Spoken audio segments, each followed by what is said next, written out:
Bye, see you.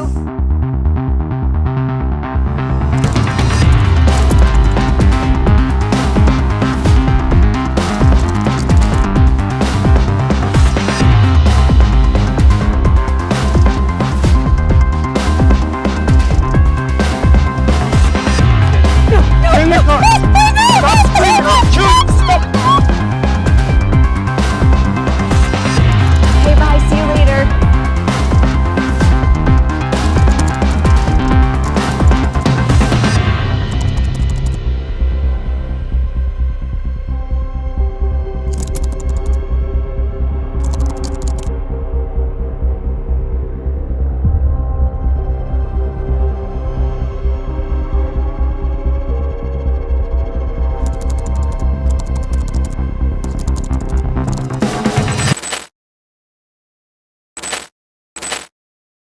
Hey guys, today in this video we're going to go ahead and we're going to cover female self-defense. You know, when we talk about female versus, let's say, male self-defense, there are some differences, but it's not maybe what you think. And over talking to females and teaching them for years upon years, same thing with guys, here's the truth. The truth is that females know the right answer when you talk about what is the goal of self-defense. Guys don't have the right answer. You know, it's funny if I go ahead and let's say I have a room full of girls and a room full of guys, and I ask that simple question, what's the goal of self-defense? Guys get that answer wrong. They say something like, it's to win, it's to beat someone. That's not the goal of self-defense. But if I go ahead and I talk to women, I say, what's the goal of self-defense? Guess what they'll say? They'll say the right answer. Things like, we want to escape, we want to survive. That's the goal of self-defense. So in today's video, what we're going to do right now is we're going to go ahead and we're going to break self-defense down into just 4 simple moves, especially for female self-defense. Well, this will work for guys? Absolutely. But I want to focus on this just for females because obviously when you talk about the general population, females are the targets. And so that's why they need to learn how to defend themselves. I want you guys to go ahead and remember this little phrase right here. It is escape to gain safety.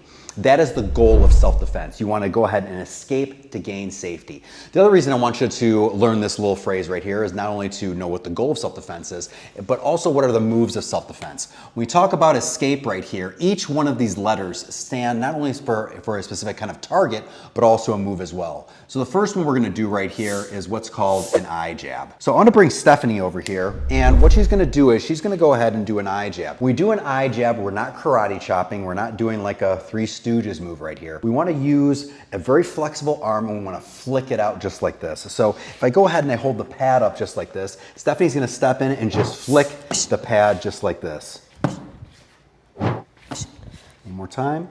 Perfect. But notice how she's not rigid, okay? It's almost like kind of rolling up a towel and let's say snapping it out. That's what we want to do right here. So once again, eye jab is going to be the first one. The target is obviously the eyes. Why do we want to use the eyes? Well, because I don't care who you're talking about. I don't care if you're talking about somebody my size or somebody who's, let's say, 6'4", 300 pounds. You pop them or jab in the eyes, you're going to go ahead and go down, okay? The second move that we want to do right here, the second target, I should say, is we're going to go ahead and we're going to work what's called the throat jab. Now, the throat jab is a very, very great tool because it is obviously working on a vulnerable target. If somebody can't go ahead and get to the eyes right there, we want to go ahead, take it down a story, go right to the throat. Very, very vulnerable target, but how we strike it is going to be a little bit different than when we do the eye jab. I want you guys to go ahead and kind of like make an L with your hand right here, and what we're going to do is we're going to go ahead and use that right at the Adam's apple right here. Now the great thing is that anytime I hit anything even below it, it'll always pop up right to the Adam's apple, and that's what we want to focus on right here. So when I bring Stephanie out for the throat jab,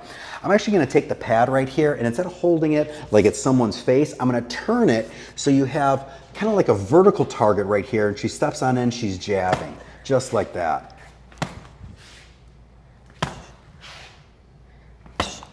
And one more time. Perfect, okay? Could we use a hammer fist? Absolutely, but I like to go ahead and first teach this little L strike right here. The next thing we have right here is a groin strike or a groin kick. Now, why are we using this? Well, I think we kind of know the common sense answer, right? The groin is once again a very, very vulnerable target. It's also a great low line target. A lot of fights go ahead, they focus on everything from the waist on up. That's why the bottom half is usually excluded. We don't really pay attention to that. So when we do our groin kick, we want to simplify this. If we can by any chance use the front foot, why do we want to do that? Because it's usually closer to the target. If I have Stephanie step step on in here, if we can focus on the low line right here, you'll notice that obviously her kick going right up to my groin, very, very close target right here. We're gonna go ahead, we're gonna focus on holding the pad just like this, so when she steps on up, she's just kicking straight up like this. Okay. Now you have two options here. We can go ahead and we can strike with the laces of the shoe, or we can use the spear of the toes right there. Let's go ahead and let's go over that once again. And once again, we have the groin kick right here. One more. Perfect. Last one we're going to do right here is what's called the shin kick. Now I love the shin kick because it is one of those moves that is forgotten about. But it's great because especially if there's a height difference, I can tell you one thing. A person's shin is pretty much the exact same kind of level for everybody. So when we go ahead and we use the shin kick, we're going to do it a little bit different than we did the groin kick right here. We're going to go ahead, we're going to use the side of our foot, or like the instep. So when Stephanie comes on in here, notice I'm going to hold the pad down just like this, and she's going to use her back foot. Now, could she use her front foot? Yes, but I like using the back foot because it's a little bit more powerful. And by using the side or instep of the foot, we're obviously widening the margin that we have to go ahead and strike the target. So within this little kind of saying right here, escape to gain safety, we talk about the goal, but then we also can give you guys functional tools of what to do in a real life altercation. These are very, very simple. They can really be taught to anybody. We've taught them to girls as little as 5 or 6 years old. But obviously, regardless of your age, these will work, and they'll work very, very well. Escape to gain safety, following up the eye jab, the throat jab, obviously the groin kick, and once again, the shin kick.